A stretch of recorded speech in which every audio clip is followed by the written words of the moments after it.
we have recorded quite strong exports, particularly in the financial year 24-25.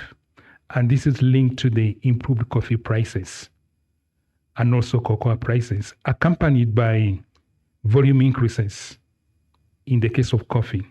So that impact alone has enabled us to earn slightly over $2 billion in terms of coffee exports.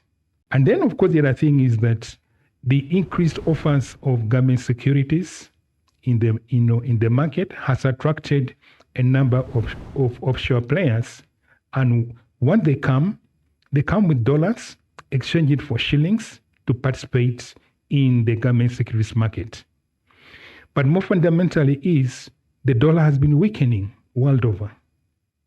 It has lost strength against a number of hard currencies. So that's what the Ugandan shilling is partly picking as well, the weakening of the US dollar. So that largely explains why the currency has been strengthening. But what you also need to know is that the currency is market determined, and we do little to interfere with that market determined exchange rate. So it's basically the fundamentals that are driving the currency where it is.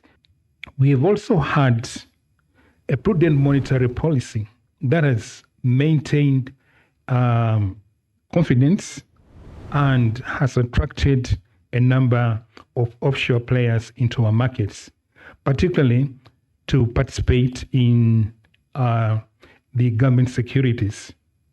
The prudent monetary policy that has ensured that inflation has remained low and stable itself is causing more inflows to come.